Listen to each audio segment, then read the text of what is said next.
Everyone remembers draft busts like Jamarcus Russell or Ryan Leaf, but what about the guys who were supposed to change their franchise but still flamed out without the fireworks? Today we are going over some forgotten draft busts that definitely gave their team much less than they had been hoping for.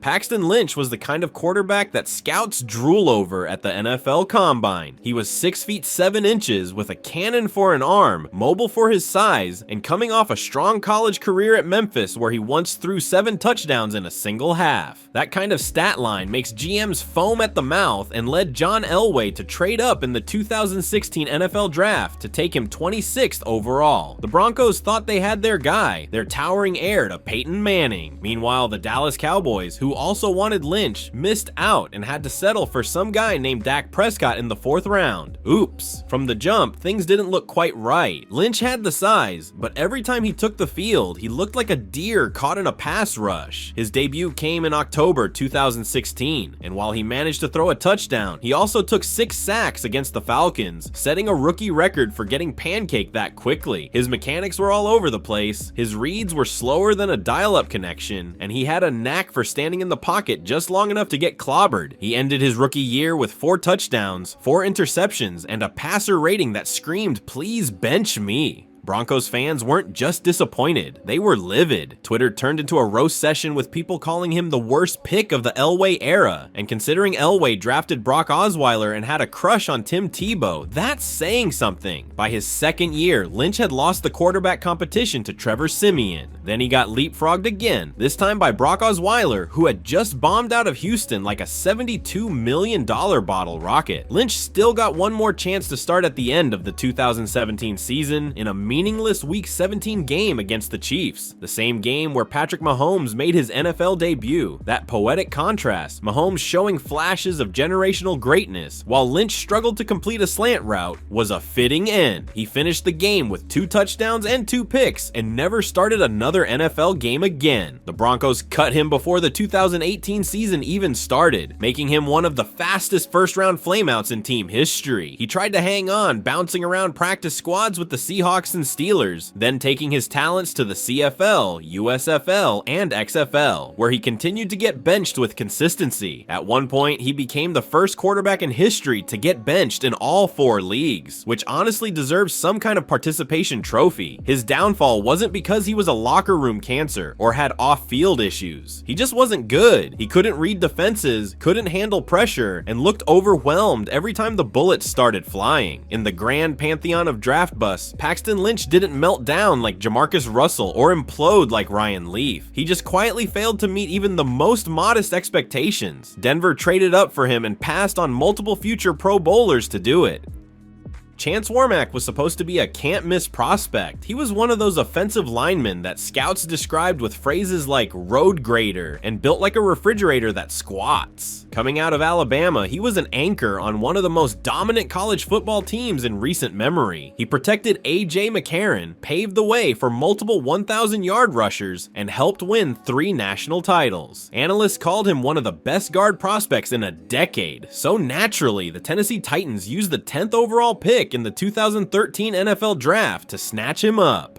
A guard going that high, that's how good he was supposed to be. Hall of Fame good. Pancake flipping, trench destroying, franchise cornerstone good. And then he played. Right from the jump, it was clear that Warmack was not going to be the savior of the Titans' offensive line. Sure, he started every game as a rookie, but he struggled with pass protection, missed blocks in the run game, and just generally looked like a guy who had the physical tools but was missing the footwork, awareness, and sense of urgency required to survive in the NFL. The Titans tried to stay optimistic, but each year felt like waiting for a microwave dinner that never heats up in the middle. By his 3rd season, the Titans' offensive line was still a mess, and Warmack's name started to show up in sentence pairings like busted assignment, missed stunt pickup, and how did that guy get through? His technique remained sloppy, he got pushed back by defensive tackles half his size, and fans started referring to him as a turnstile with cleats. The Titans didn't pick up his 5th-year option, and in 2016, he ended up on injured reserve after 3 games with a hand injury, which was about the only part of his game name that ever truly made contact with defenders. Once his Titans tenure mercifully ended, Warmack got picked up by the Philadelphia Eagles, who were hoping they could polish the former first rounder into a solid backup. Spoiler alert, they could not. He barely played in 2017, and while he technically earned a Super Bowl ring with Philly, it was more like winning an Oscar for Best Extra in a crowd scene. He stuck around for one more season, then bounced into football limbo. He tried to stage a comeback with the Seahawks in 2020, opting out due to COVID, then got cut in 2021 before ever stepping on the field. The Chance Warmack story is one of those classic NFL tales of hype meeting harsh reality. He had all the pedigree, all the physical tools, and none of the lasting impact. He was supposed to be the next Larry Allen, and ended up more like the next cautionary tale on why drafting guards in the top 10 should come with a helmet sticker that says, "Do not attempt unless absolutely necessary." He wasn't a total disaster, but when you're a top 10 pick, the bar isn't not awful, it's dominance, and Chance Warmack never got close.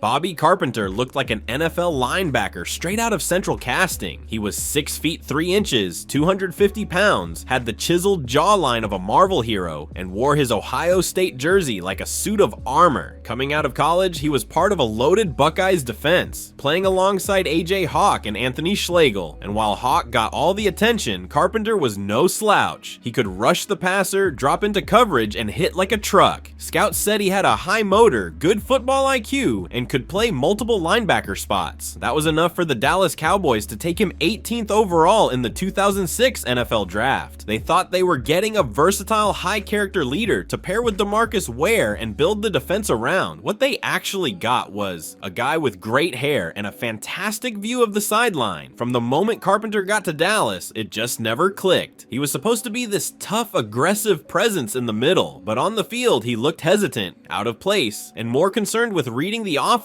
than reacting to it. He'd get caught in traffic, miss assignments, and was routinely stiff-armed into irrelevance. In his rookie season, he made 11 tackles. That's not in one game, that's the whole year. He became a core special teamer, which is NFL code for this first-round pick won't see the field unless someone breaks a leg. By year 2, Cowboys fans were already using the B word, bust. He was supposed to be a physical tone setter, but he played like a guy trying to avoid getting his jersey dirty. He earned the nickname Barbie Carpenter on local radio, which sounds mean, but when you're drafted to bring chaos and instead bring comfort, you've got to take that one on the chin. In 2010, after 4 seasons of invisible production, the Cowboys finally gave up and traded him to the Rams. The Rams cut him after a month. He then bounced to the Dolphins, where he picked off Tom Brady once and then faded back into the shadows like a one-hit wonder linebacker version of Chumbawamba.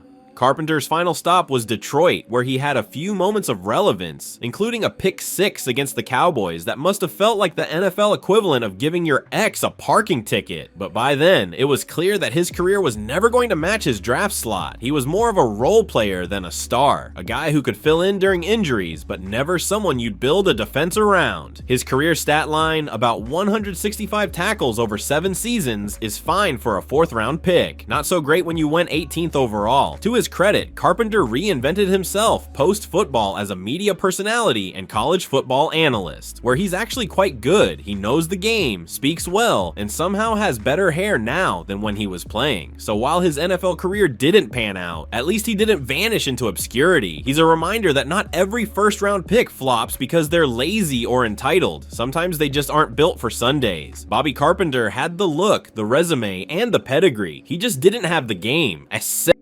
Beanie Wells was built in a football lab somewhere deep in the heart of Columbus, Ohio. He was 6 feet 1 inch, 235 pounds of pure downhill fury. And at Ohio State, he ran like a semi-truck with a jet engine strapped to the back. He could bulldoze a linebacker and then outrun a safety. In college, he put up back-to-back monster seasons, averaged over 5 yards per carry, and looked like the next great NFL power back. Scouts drooled over his size-speed combo, and even though there were whispers about his durability, the Arizona Cardinals happily scooped him up with the 31st pick in the first round of the 2009 draft. They were coming off a Super Bowl run with an aging Edgerrin James and needed fresh legs. Beanie was supposed to be the guy to slam the door shut in the fourth quarter while Kurt Warner threw touchdown bombs for the first 3, and to his credit, he showed flashes. As a rookie, he ran for 793 yards and 7 touchdowns, which isn't bad at all for a guy splitting carries. In 2011, it looked like he might be breaking out. He rushed for over 1,000 yards and 10 touchdowns, had a monster 228-yard game against the Rams, and for a brief moment looked like the player the Cardinals thought they drafted. But the key word here is brief. That 2011 season was the high point, and it was all downhill after that, literally and figuratively. Wells had chronic issues staying healthy. His feet, his hamstrings, his knees, basically every part of his lower body was on strike. He always seemed to be listed as questionable, which became less of a medical designation and more of a career description. In 2012, he played only 8 games and averaged a pedestrian 2.7 yards per carry. He looked slower, stiffer, and indecisive. The burst that once made him terrifying was gone, and instead of running through tackles, he started getting tackled by arm swipes and gusts of wind. By the end of that season, he was talking openly about how the Cardinals were sabotaging his career, which is usually a good sign your time with the team is over. The Cardinals cut him in 2013, and Beanie Wells never played another snap in the NFL. He signed with the Ravens briefly, but tore his Achilles before he could even unpack his cleats. Just like that, the Beanie Wells era was over. 4 years, 1 good season, and a highlight reel that plays like a trailer for a movie that never got made. He had all the physical tools in college, but in the NFL, his body just couldn't keep up with the punishment. In the end, Beanie Wells goes down as a classic case of what could have been. He wasn't lazy, he wasn't immature, he didn't bomb out because of attitude or effort. His body just betrayed him. He's the kind of draft bust that leaves you more disappointed than angry, because for a while there, you thought he was going to be something special. But in the NFL, talent only gets you so far if your legs are made of paper mache and duct tape. John Baldwin looked like he was engineered in a Madden create-a-player lab. Standing at 6 feet 4 inches and weighing 230 pounds, he had the frame of a tight end, the speed of a deep threat, and the hands, well, in theory, the hands of a highlight reel playmaker. Coming out of Pitt, Baldwin was one of those prospects that made scouts say things like upside, physical specimen, and matchup nightmare. He had a few solid seasons in college, flashed freakish athleticism, and made enough circus catches to convince the Kansas City Chiefs that he was worth the 26th overall pick in the 2011 NFL Draft. At the time, the Chiefs were starving for a legitimate receiving threat to pair with Dwayne Bowe, and Baldwin was supposed to be the answer, a big-bodied red zone threat who could high-point footballs and take over games. But from the moment he landed in Kansas City, the only thing Baldwin really took over was the team's patience. His rookie year started with a bang, in the worst possible way. He reportedly got into a locker room fight with veteran Thomas Jones and ended up breaking his own hand in the scuffle. That was week 0, before he even played a snap. From there, things didn't improve much. He finally got on the field midseason and finished his rookie campaign with a forgettable 21 catches, 1 touchdown, and a growing reputation for running routes like he had just been spun around in a blindfolded piñata game. Year 2 wasn't much better. Baldwin's route running remained sloppy. He struggled to get separation, and for a guy his size, he had a stunning ability to play small. Contested catches became contested drops, 50-50 balls became 20-80, and despite starting multiple games, he finished the season with just 20 receptions. By that point, the Chiefs were realizing that the potential they drafted was more theoretical than functional, and in 2013, they pulled the plug and shipped him to San Francisco in exchange for AJ Jenkins, another first-round receiver bust who had also disappointed. It was the NFL equivalent of trading your used lawnmower for someone else's broken leaf blower and hoping it somehow works better on a new porch. Baldwin didn't last long in San Francisco. He had 3 catches in 7 games, got released, and never played another NFL snap again. He tried out for a few teams, made a brief appearance in 2014 training camps, and then disappeared into the long, sad list of first-round wide receiver busts whose careers flamed out faster than a candle in a wind tunnel. His final NFL stat line, 44 catches, 607 yards, and 2 touchdowns. That's not a bad month for a star receiver. That was Baldwin's entire career. In hindsight, John Baldwin was all projection and no production. He had the frame, the speed, and the college pedigree, but none of it translated to Sundays. Whether it was his work ethic, mental approach, or just getting exposed against faster, more physical defenders, Baldwin never looked like he belonged on an NFL field. He's the kind of bust that leaves you scratching your head and wondering wondering how a guy that gifted could be that ineffective. Some players just never put it all together, and Baldwin never really found the lid, let alone the glue.